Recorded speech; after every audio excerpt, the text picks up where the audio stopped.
Perkenalkan, nama saya Yulis Karlina dengan NIM G1002311118 dari Prodi Ilmu Al-Quran dan Tafsir, Fakultas Agama Islam, Universitas Muhammadiyah Surakarta. Di sini saya akan mengulangi materi pembelajaran Al-Quran yang sudah disampaikan oleh Bapak Ahmad Nur Rahim pada mata kuliah Pengembangan Media Pembelajaran Al-Quran. Pembelajaran Al-Quran terdiri dari dua kata. Yang pertama yaitu pembelajaran, yang kedua yaitu Al-Quran. Pembelajaran berasal dari kata ajar.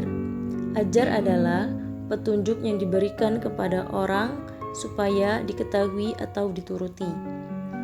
Pembelajaran bisa bermakna proses, cara, perbuatan menjadikan belajar atau perbuatan menjadikan pembelajar belajar Al-Quran.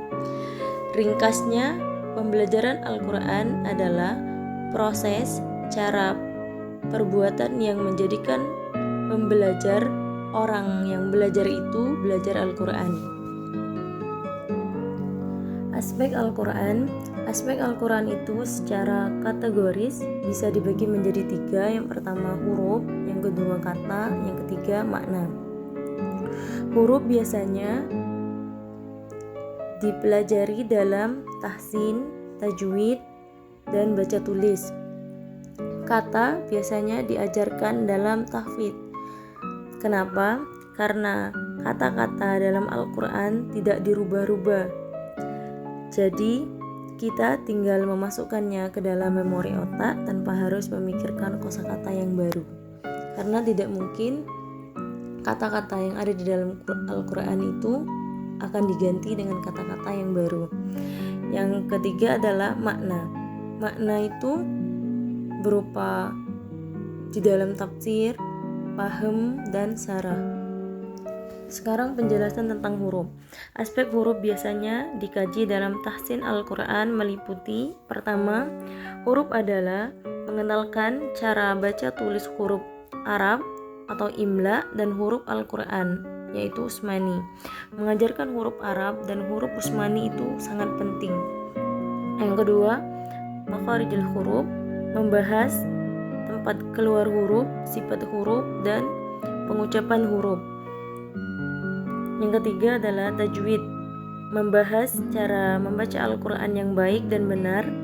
Bahasan utamanya adalah nun mati dan tanwin, mim mati, mat, dan bahasan spesifik seperti qalqalah, tabkhim, tarkik, dan lain-lain. Sekarang pembahasan tentang kata.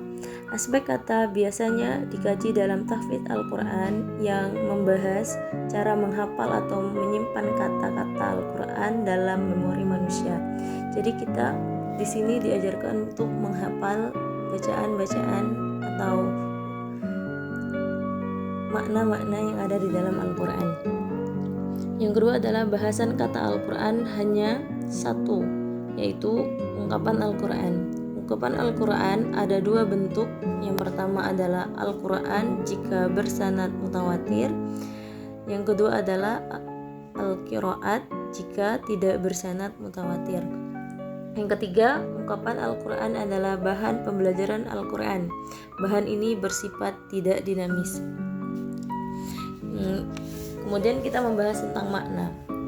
Aspek makna biasanya dikaji dalam paham Al-Quran yang membahas cara memahami Al-Quran.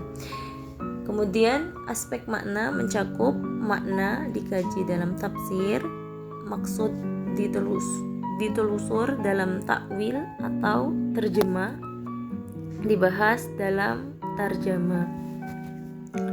Aspek makna dapat dibuat kategorisasi berdasarkan pada topik-topik tertentu, seperti makna ayat-ayat ekologis atau ayat-ayat kosmos. Sekarang fokusnya adalah bahan huruf bersifat dinamis dan media kata bersifat dinamis. Jadi di sini jika ada dua mata kuliah yang sekarang diajarkan, makna pengembangan bahan itu terjadi dalam aspek huruf. dan desain media itu dalam huruf juga. Yang kedua adalah bahan kata bersifat statis dan media kata bersifat dinamis. Artinya bahan dasarnya sebenarnya bersifat statis tapi dalam batas tertentu bisa dinamisasi. Misal Quran pojok dan Quran Saudi.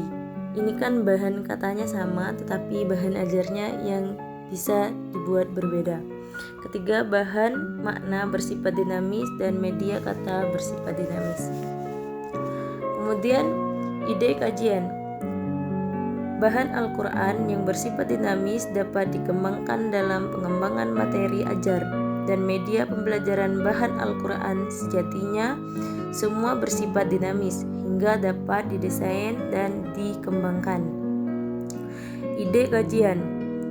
Upaya memaksimalkan pelafalan surat Al-Asr melalui aplikasi Quran Talqin pada siswa MI Muhammadiyah Bendo, program khusus pada semester Ghazal 2022-2023. Upaya meningkatkan pemahaman hukum nun mati dan tajwid melalui pemahaman ular tangga pada siswa MI Muhammadiyah Bendo, program khusus pada semester Ghazal 2022-2023. Mungkin itu saja yang dapat saya sampaikan. Terima kasih.